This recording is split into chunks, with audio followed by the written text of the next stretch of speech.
स्वरूप, विशेषता व सिद्धांत का तीसरा पाठ। इसमें हम बुद्धि के प्रकार को अध्ययन करेंगे। मनोवैज्ञानिक थॉर्नडाइक ने बुद्धि के 3 प्रकार बताए। पहला है मोटर और मैकेनिकल इंटेलिजेंसी, इसको हिंदी में कहते हैं गामक या यांत्रिक बुद्धि। दूसरा है एब्स्ट्रैक्ट इंटेलिजेंसी, इसे अमूर्त बुद्धि। और तीसरा है सोशल इंटेलिजेंसी यानी सामाजिक बुद्धि। इस प्रकार से थॉर्नडाइक ने बुद्धि को 3 प्रकार से स्पष्ट करने की कोशिश किया है। गैरेट ने, एक मनोवैज्ञानिक हैं गैरेट, इन्होंने थॉर्नडाइक की जो पहले प्रकार की, थॉर्नडाइक द्वारा जो बताई हुई जो पहले प्रकार की बुद्धि है, मोटर और मैकेनिकल इंटेलिजेंसी, इसी को मूर्त बुद्धि की संज्ञा दी है। बहुत वर्षों तक बुद्धि के ये ही 3 प्रकार माने जाते रहे हैं। मीन्स पहला मूर्त बुद्धि, दूसरा अमूर्त बुद्धि, तीसरा सामाजिक बुद्धि। मूर्त बुद्धि क्या है?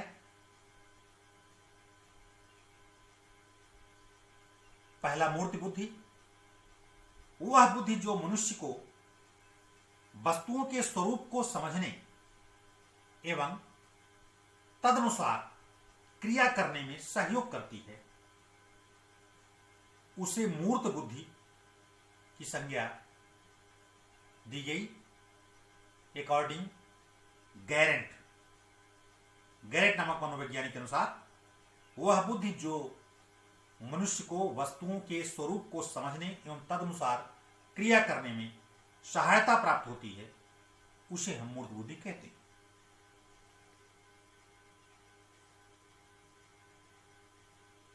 बुद्धि को थॉर्नडाइक ने गत्यात्मक बुद्धि या यांत्रिक बुद्धि कहा था। उन्होंने कुछ बच्चों पर प्रयोग किया। जिन बच्चों में इस प्रकार की बुद्धि की अधिकता होती है, वह वस्तुओं के तोड़ने जोड़ने में विशेष रुचि लेते हैं।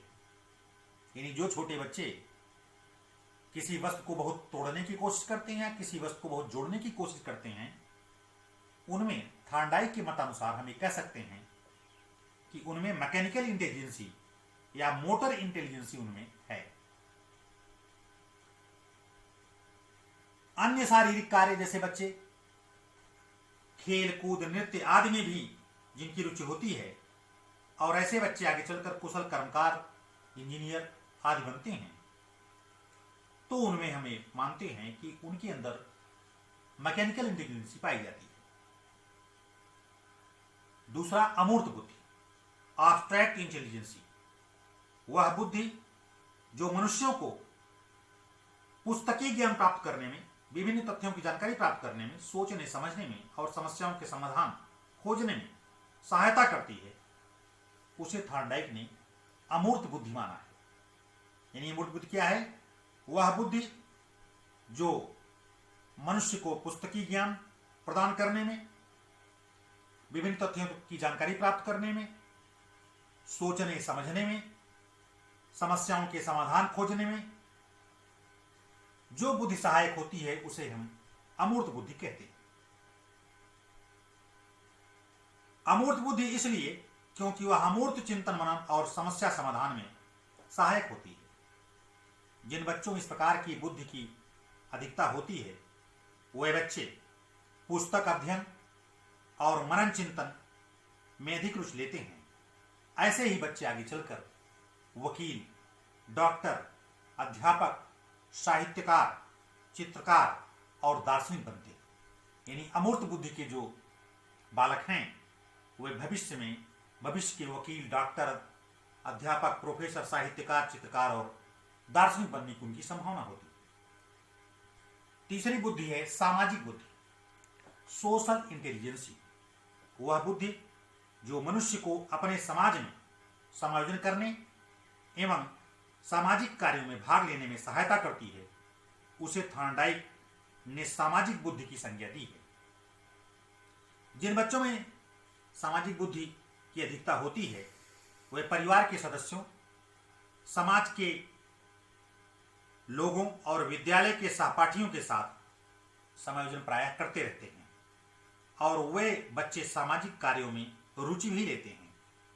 ऐसे बच्चे यानी जिन बच्चों में सामाजिक बुद्धि होती है, उन बच्चों का अगर हम विश्लेषण करें तो वे बच्चे आगे भविष्य में के अच्छे व्यवसायी, समाज सेवक एवं राजनेता बनते हैं।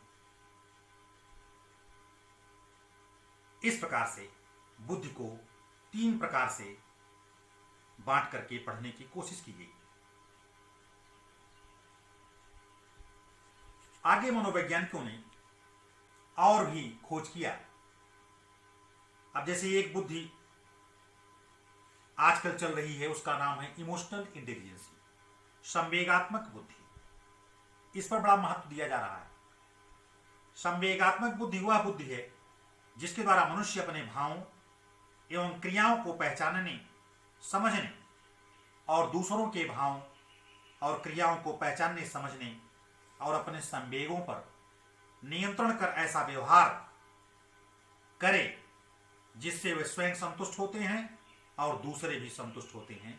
तो इस प्रकार से एक चौथा प्रकार बुद्धि का आजकल मनोवैज्ञानिकों ने खोज निकाला है, जिसका नाम है इमोशनल इंटेलिजेंसी, संवेगात्मक बुद्धि।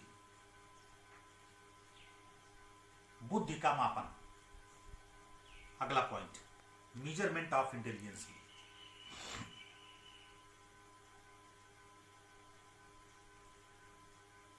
बिने और साइमन ने बुद्धि के मापन का आधार बच्चों के निर्णय, स्मृति, तर्क एवं आंकिक जैसे मानसिक कार्यों को माना। उन्होंने इन कार्यों से संबंधित अनेक प्रश्न तैयार किए और उन्हें अनेक बच्चों पर प्रसारित किया। अंत में उन्होंने इन्हीं में से केवल 30 प्रश्नों का चयन किया, उन्हें सरल से कठिन के क्रम में व्यवस्थित कर उसे बुद्धि परीक्षण का रूप दिया। 1905 में इस परीक्षण को प्रकाशित किया गया। उसके बाद 1911 में उन्होंने इसका संशोधित रूप प्रकाशित किया। बिने साइमन के इस परीक्षण में जो बालक अपनी आयु के लिए निर्धारित सभी प्रश्नों को सही उत्तर देता है, वह सामान्य बुद्धि का होता है। जो अपनी आयु से ऊपर आयु के बच्चों के लिए निर्धारित प्रश्नों के उत्तर भी देता है, वह उच्च बुद्धि का होता है। और जो अपनी आयु के बच्चों के लिए निर्धारित प्रश्नों के सही उत्तर नहीं दे पाता है, वह निम्न बुद्धि का होता है। उसी समय विलियम स्टर्म नामक मनोवैज्ञानिक ने बुद्धि लब्धि, अंग्रेजी में इसको कहते हैं इंटेलिजेंस कोटेंट, IQ के प्रयोग का सुझाव दिया। यह बुद्धि लब्धि बच्चे की मानसिक आयु को उसकी वास्तविक आयु से भाग करके 100 से गुणा करने पर प्राप्त होती है। बुद्धि लब्धि बराबर मानसिक आयु बटा वास्तविक आयु गुणे 100। IQ is equal to MA means mental age upon CA means correct age into 100। इस प्रकार से बुद्धिमापन के लिए बिनेट, टर्मैन, साइमन आदि मनोवैज्ञानिकों ने अपनी परिभाषाओं के आधार पर इस सूत्र की स्थापना किया है।